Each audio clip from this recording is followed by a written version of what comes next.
Hello everyone मु स्वागतिका आपण मानक वेलकम करुच्ची ओडिया एजुकेशन नेटवर्क को। तो पिला माने आज आम आलोचना करबा अष्टम श्रेणी विज्ञान बहिर गोटे विषय एकादश अध्याय जो विषय रही तुम्हें मैंने देखिबो तार ना होची कौन बल और चाप। तार जो पाठ्यपुस्तकस्थ प्रश्नावली रही ताकू आम आलोचना करबा। विषयटी मन रख बल और चाप। ताले प्रश्नावली एक नंबर को जिबा। एक नंबर देखिबा कौन प्रश्न रही निम्न उक्ति गुड़िकर शून्य स्थान पूरण कर। एक नंबर कौन कही केतेक उक्ति देछि से कही शून्य स्थान पूरण करिबा पाई। एक नंबर ए रे प्रश्न रही कूअरु डैश बल द्वारा पानी कढ़ा जाए। कूअरु आमे जेतेबेले पानी काढ़िबा केउं बल प्रयोग द्वारा आमे पानी को काढ़ी थाउ टणा बल। कारण कूअरु जेतेबेले पानी को आमे काढ़िबा दौड़ीटू आमे कौन करिथाउ टाणी थाउ। तेणु टणा बल द्वारा आमे कूअरु कौन करिबा पानी काढ़िबा। बी नंबर प्रश्नटी को देख एक चार्जित वस्तु और अचार्जित वस्तु मध्य डैश बल रही है। गोटे वस्तुता चार्जित अच्छी आउ गोटे वस्तुता अचार्जित अच्छी माने चार्जित होइकी नाही से मध्य डैश बल रही है। से मध्य आकर्षण बल रही है जोटा आम कौन कहे अट्राक्शन बोली कहूचे। सी नंबर प्रश्न रही बस्ता भर्ती धान लदा हो जाइथिबा शगड़ को डैश बल प्रयोग करी गतिशील करा जाए। गोटे शगड़े पूरा धान कौन बस्तार भर्ती होइछि माने लदा है धान बस्ता गुड़िक गोटे शगड़े लदा है आम डैश बल प्रयोग करी आम ताको गतिशील करिपरिबा। केउं बल मांसपेशीय बल द्वारा आम ताको करिपरिबा। डी नंबर प्रश्न रही एक चुंबकर उत्तर मेरु अन्य एक चुंबकर उत्तर मेरु द्वारा डैश होता है। गोटे चुंबकर उत्तर मेरु आउ गोटे चुंबकर उत्तर मेरु मध्य डैश होता है। से माने विकर्षित होता आकर्षण आम कौन करिया परस्पर आड़ी को आसवा को आम आट्राक्शन पाखे आसवा जो आम आट्राक्शन बोली कहे आकर्षण कहे। विकर्षित माने परस्पर ठारू कौन हो अलगा हो। ई नंबर प्रश्न रही एकक क्षेत्रफल प्रति लंब भाव प्रयुक्त बल को डैश कहती। एकक क्षेत्रफल प्रति लंब भाव जो प्रयुक्त बल होता है ताको आम कौन कहबा चाप कहबा। ताले एक नंबर प्रश्न आम आलोचना करदेले। एबे जिबा दुई नंबर प्रश्न को। दुई नंबर प्रश्न रही निम्न रे दिया जाइथिबा परिस्थिति गुड़िकरे बलर कारक और जेउ वस्तु प्रति बल प्रयोग कर जाए सेगुड़िक चिन्ह। प्रति परिस्थिति रे बल प्रयोग द्वारा कौन हुए आम सेटा लिखिबा। केतक परिस्थिति रही से कही बलर कारक ता ना लिखा आउ जेउ वस्तु प्रति बल प्रयोग करागला ता ना लिखिया कहा प्रति करागला बल प्रयोग आउ कौन हैला परिशेष रे कौन हैला तार परिणामटा सेटा भी लिखा से कही। ताले आम देखिबा परिस्थिति गुड़ी कौन रही। ए नंबर को देख लेंबुरु रस बाहर करबा पई फाळे लेंबु को आंगुठी रे धरी चिपिबा बेले कौन होता है। लेंबुरु आम जो रस बाहर करने को चाहिए फाळे लेंबु को आंगुठी आम धरी चिपिबा ताले कौन हम ये बलर कारक किए क्या साहाଯ୍य तुम लेंबु को चिपिल आंगुठी। जो वस्तु प्रति बल प्रयोग करागला केउं वस्तु प्रति बल प्रयोग कराई लेंबु फाळ परिणामटा कौन है लेंबु रस बाहरिला। ताले बलर कारक होची आंगुठी बल प्रयोग क्या प्रति करागला लेंबु फाळ प्रति आउ कौन है लेंबु रस बाहरला। सेपरी बी नंबर कौन परिस्थिति रही टूथपेस्ट ट्यूब रु पेस्ट बाहर करने बेले आम कौन करूँ बलर कारक ये कौन जो तुम टूथपेस्ट ट्यूब रु पेस्ट बाहर कर बलर कारक ये कौन हाथ साहाଯ୍य कर हाथ है बलर कारक। आउ तुम केउं वस्तु प्रति बल ये प्रयोग कल टूथपेस्ट ट्यूब उपर बल प्रयोग कल कौन है पेस्ट बाहरिला। सेपरी सी नंबर कौन परिस्थिति रही कांथरे थिबा कंटारू झुलुथिबा कांथरे थिबा कंटारू झुलुथिबा स्प्रिंग रु ओजनिया वस्तुटीए झुलाइले। कांथरे थिबा कंटारू झुलुथिबा स्प्रिंग रु कांथरे गोटे कंटारू स्प्रिंग रे झुली तुम कौन कर ओजनिया वस्तुटी झुलाइब। ताले बलर कारक ये किए ओजनिया वस्तु तुम झुलैल ताले बलर कारक हो ओजनिया वस्तु। आउ केउं वस्तु प्रति बल प्रयोग कल झुलुथिबा स्प्रिंग उपरे कौन है स्प्रिंग रो प्रसारण है से देखो प्रसारित हो। डी नंबर कौन परिस्थिति रही उच्चा डियारे किछि उच्चतारे रखा जाइथिबा सीधा दंडटी को डियाली अतिक्रम करुवा बेले उच्चा डिया जो आम हाई जंप जो आम कहे ଯେତେବେଳେ ଡେଇଁବା ଉଚ୍ଚ ଡିଆଁରେ କିଛି ଉଚ୍ଚତାରେ ରଖାଯାଇଥିବା ସିଧା ଦଣ୍ଡଟିକୁ ଡିଆଁରେ ଅତିକ୍ରମ କରୁଥିବା ବେଳେ କ'ଣ ହୁଏ? ଏଠି ବଳର କାରକ କିଏ? ପଡ଼ିଆ ବା ଭୂମି। ଏଠି ତୁମେ ଡେଇଁବ ଯେଉଁ କେଉଁ ବସ୍ତୁ ପ୍ରତି ଏଠି ବଳ ପ୍ରୟୋଗ କଲ? ଉଚ୍ଚ ଡିଆଁ ଡେଇଁଥିବା ଡିଆଁଳି। ତାପରେ କ'ଣ ହେଲା ନା ଡିଆଁଳିଟି ଉଚ୍ଚ ଡିଆଁ ଡେଇଁ ପଡ଼େ। 3 ନମ୍ବରରେ ପ୍ରଶ୍ନ ରହିଛି କମାର ଲାଲ ଉତ୍ତପ୍ତ ଲୁହାକୁ ପିଟି ପିଟି କଟୁରୀଟିଏ ତିଆରି କରେ। ଏଠାରେ ହାତୁଡ଼ି ଦ୍ୱାରା ପ୍ରଯୁକ୍ତ ବଳ ସାହାଯ୍ୟରେ ଲୁହାଟିଏ କି ପରିବର୍ତ୍ତନ ସୃଷ୍ଟି ହୁଏ ଲେଖିବା। ତାହେଲେ ଯେତେବେଳେ କମାର କ'ଣ କରିବ? ଉତ୍ତପ୍ତ ଲୁହାକୁ ପିଟି ପିଟି ତା ଦେହରୁ କଟୁରୀଟିଏ ତିଆରି କରିବ। ଏଠାରେ ହାତୁଡ଼ି ଦ୍ୱାରା ପ୍ରଯୁକ୍ତ ବଳ ସାହାଯ୍ୟରେ ଲୁହାର କି ପରିବର୍ତ୍ତନ, ସେ ଯେଉଁ ଉତ୍ତପ୍ତ ଲୁହାଟିଏ ଥିବ ତାର କି ପ୍ରକାର ପରିବର୍ତ୍ତନ ହେବ ଆମେ ସେଇଟା ଲେଖିବାକୁ କହିଛି। ତାହେଲେ ଏଠାରେ କ'ଣ ହେବ? ଏଠାରେ ହାତୁଡ଼ି ଦ୍ୱାରା ପ୍ରଯୁକ୍ତ ବଳ ସାହାଯ୍ୟରେ ଲୁହାଟିର କ'ଣ ହେବ? ଆକୃତିର ପରିବର୍ତ୍ତନ ଘଟିଲା। ଉତ୍ତପ୍ତ ଲୁହାକୁ ଯଦି ପିଟିବା ଆମେ ତାର ଆକୃତିରେ ପରିବର୍ତ୍ତନ ଘଟିଲା ଯେହେତୁ କ'ଣ ସୃଷ୍ଟି ହେଲା? କଟୁରୀଟି ଆମେ ତିଆରି କରିପାରିଲେ। ତାହେଲେ କ'ଣ ହେଲା? କି ପ୍ରକାର ପରିବର୍ତ୍ତନ ହେଲା? ଲୁହା ଖଣ୍ଡର ଏଠି ଆକୃତିର ପରିବର୍ତ୍ତନ ଘଟିଲା। 4 ନମ୍ବରରେ ପ୍ରଶ୍ନ ରହିଛି ଜଣେ ବ୍ୟକ୍ତି ହାତରେ ପାଣି ବାଲ୍ଟିଟିଏ ଭୂମିଠାରୁ କିଛି ଉଚ୍ଚତାରେ ଟେକି ଧରିଛନ୍ତି। ବାଲ୍ଟିଟିର ଉପରେ କି ବଳ କ୍ରିୟାଶୀଳ ହୁଏ ଲେଖ।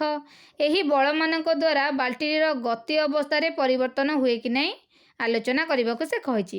ଜଣେ ବ୍ୟକ୍ତି କ'ଣ କରୁଛି? ହାତରେ ପାଣି ବାଲ୍ଟି ଧରି କିଛି ଉଚ୍ଚତାରେ ଭୂମିଠାରୁ ସେ ଠିଆ ହେଇଛନ୍ତି। ବାଲ୍ଟି ଉପରେ ଏଠି କି ବଳ ପ୍ରୟୋଗ ହେଲା ତାକୁ ଆମେ ଲେଖିବା। ବାଲ୍ଟି ଉପରେ ଏଠାରେ ମାନେ ଯେଉଁ ବାଲ୍ଟିଟି ଓ ବାଲ୍ଟିଟି ଉପରେ ଥିବା ପାଣିର ନିମ୍ନମୁଖୀ ଓଜନ ବଳ ଏଠି ରହିଛି।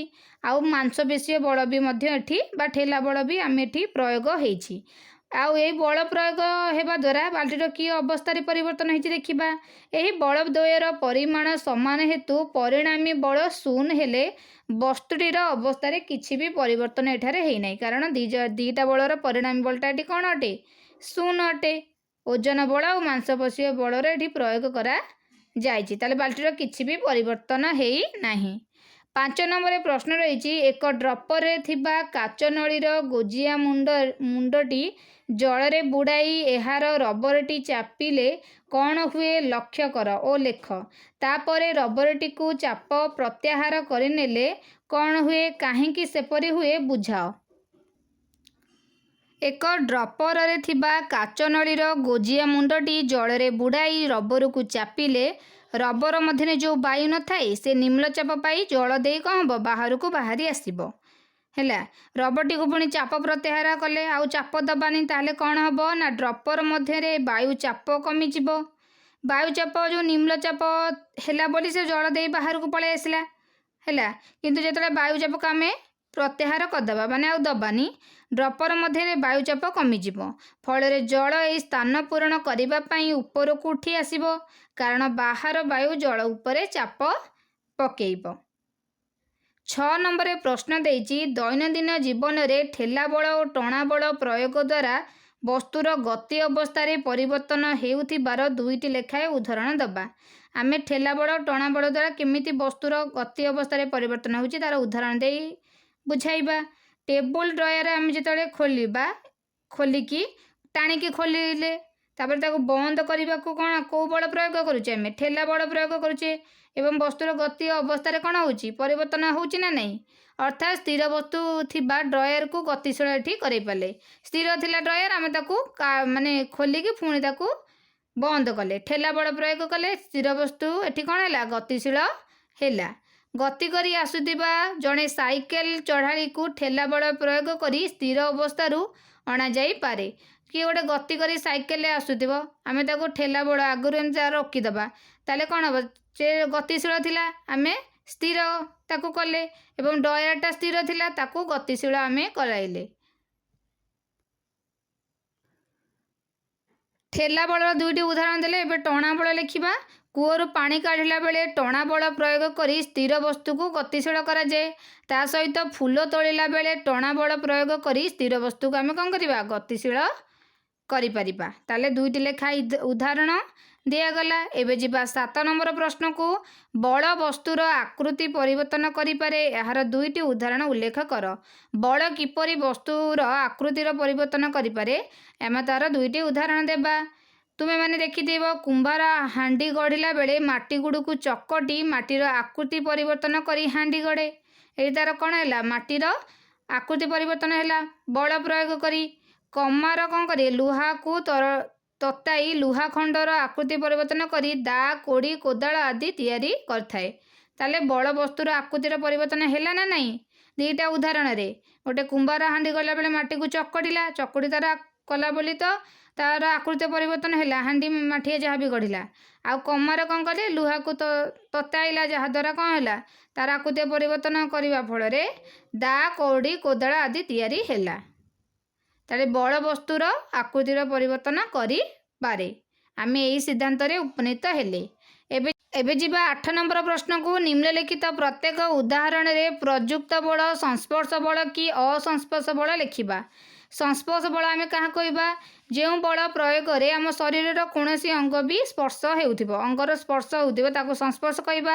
आ जो बल प्रयोग द्वारा शरीर कौनसी अंगर स्पर्श हेउ नथिबो ताको असंस्पर्श बल कहबा। देखिबा 8 नंबर ए प्रश्नटी कौन रही बुढ़ी माँ छोट पिलाटे को तेल घोषुचंती एटी कौन होची हाथ रे से तेल घोषुचंती ताले एटा कौन है स्पर्श है शरीर गोटे अंगटा स्पर्श होती तेणु यहाँ हम संस्पर्श बल।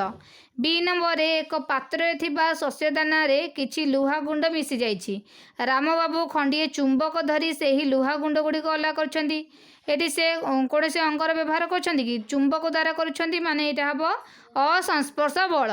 सी नंबर प्रश्न देइछि प्लास्टिक पानिया रे सुखिला केश कुंडाइबा परे पानियाटी द्वारा पिलाटीए टुकुरा कागज गुड़िक उठाई आणुची ताले पानिया द्वारा से उठाइला ताले एटा हम असंस्पर्श बल। डी नंबर रही तुमे बही थाकरू तुमर गणित बहीटी बाहर करुच गणित बही बाहर कला बेले आम हाथ स्पर्श करी आनिबा ताले एटा हम संस्पर्श बल। ई नंबर रही जड़े व्यक्ति रास्ता चली चली जाउची चली चली गला माने कौन है पादर स्पर्श है ताले एटा हम संस्पर्श बल। एफ नंबर रही पाचिला आंबटीए गछुरी झड़ुची पाचिला आंबटीटे झड़ले एठिरे कौनसी आम शरीर कौनसी अंग कौन हो स्पर्श होची कि होनी ताले एटा हम असंस्पर्श बल। 9 नंबर प्रश्न देइछि चाप और बल मध्य रे थिबा संपर्कटी लेख। जदि आम चाप को पी नबा बल को एफ आ पुष्टर क्षेत्रफल को ए नबा ताले कौन हम P equal to F by A बा चाप इज इक्वल टू कौन हम बल पाई पुष्टर क्षेत्रफल।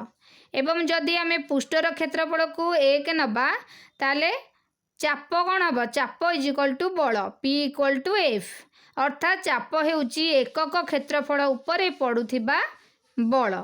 10 नंबर प्रश्न देइछि सम क्षेत्रफल विशिष्ट दुईटी प्लास्टिक नल ए और बी रे जल भर्ती करिबारु ए नलर उच्चता 20 सेंटीमीटर और बी नलर उच्चता 15 सेंटीमीटर है। आमे प्लास्टिक नल दुईटी नहीं ए और बी तादरे जल भर्ती करवा सम क्षेत्रफल विशिष्ट दुईटा नल ए नलर जदि आदि जल भर्ती करागला करू ए नलर उच्चता 20 सेंटीमीटर है बी नलर उच्चता केते 15 सेंटीमीटर। केउ नलर भूमि उपरे जलर चाप अधिक माने दुईटा नल भितर कहार चाप अधिक आम लिखा कहीं लिखा ए नलर उच्चता केते रही 20 सेंटीमीटर आ बी नलर जलर उच्चता केते रही 15 सेंटीमीटर। जो नलर उच्चता अधिक तार चाप भी अधिक तेणु ए नलर भूमि उपरे जलर चाप अधिक हेब जो नलर जलर उच्चता अधिक तार चाप मध्य कौन हो अधिक हम ताले देख तुम ए और बी मध्य कहार जलर उच्चता अधिक अच्छी नलरे ए रही 20 सेंटीमीटर तेणु ताहार कौन हम भूमि पर जलर चाप मध्य अधिक हेब। 11 नंबर प्रश्न देइछि मुन नथिबा पिन कंटा द्वारा किछि कागज एकाठी गुंथिबा कष्ट हुए कहीं आमे मुन नथिबा पिन कंटा द्वारा जदि एकाठी किछि कागज को गुंथिबा ताले कौन पई कष्ट हुए पिन कंटार मुन नथिले पृष्ठ क्षेत्रफल कौन अधिक हुए जदि पिन कंटार मुन नथिबो पृष्ठ क्षेत्रफल कौन हम अधिक हेब। चाप एक परिमेय संख्या जार हर हर पृष्ठ क्षेत्रफल अधिक हेतु चाप कौन कम हम जेहेतु मुन नहीं पिन कंटार मुन नहीं पृष्ठ क्षेत्रफल अधिक पृष्ठ क्षेत्रफल जिते अधिक हम चापटा कम हम तेणु कागज एकाठी गुंधिबा कौन हुए कष्टकर हो पड़े। 12 नंबर प्रश्न रही एक प्लास्टिक बोतल रे गरम पानी रखी एहार ठिपीटी बंद करागला प्राय 1 घंटा पर देखागला जे बोतलटी चेपा हो जाइछि एहार कारण बुझाओ।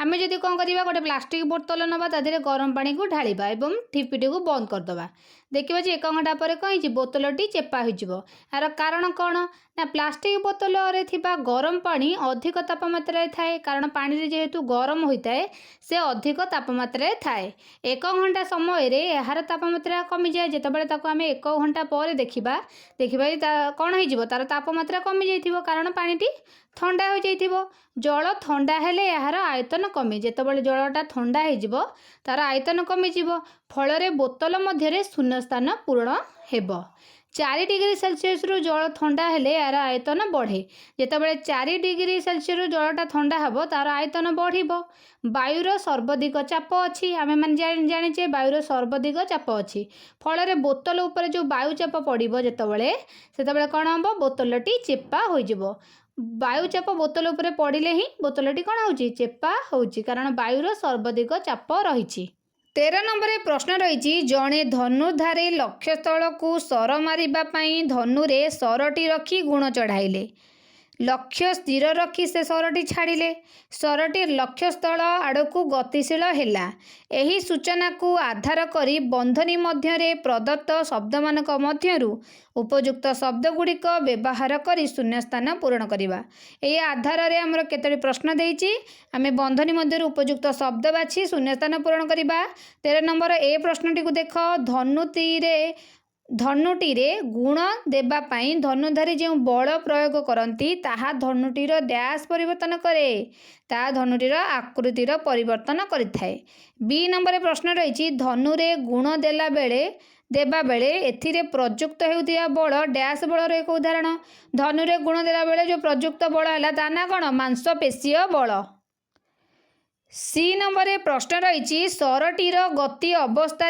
परिवर्तन पाई एथिरे प्रयुक्त बल डैश बलर एक उदाहरण सरटीर गति अवस्था परिवर्तन पाई प्रयुक्त बल हेउची संस्पर्श बलर एक उदाहरण डी नंबर प्रश्न रही सरटी लक्ष्यस्थल आड़ को अग्रसर होता बेले यह उपरे क्रियाशील बल गुड़िक मध्यरु गोटे डैश जोगु और अन्यटी वायुर डैश जोगु सृष्टि हुए सरटी लक्ष्यस्थल आड़ को जो अग्रसर होता है यह उपरे क्रियाशील बल गुड़िक मध्यरु गोटे है माध्याकर्षण जोगु आउ अन्यटी घर्षण जोगु सृष्टि होता है एबे जीवा 14 नंबर प्रश्न को एक कृत्रिम उपग्रह को यार कक्षरे अवस्थापन करिबा पई एक रॉकेट साहाय्य रे एहाकू ऊपर को पठागला कृत्रिम उपग्रह को तार कक्षरे अवस्थापन करने गोटे रॉकेट साहाय्य ताको ऊपर को छड़ागला रॉकेट प्रेरण केन्द्र ठीक छाड़िबा परे रॉकेट उपरे जो दुईटी बल क्रियाशील होती से नाम लेख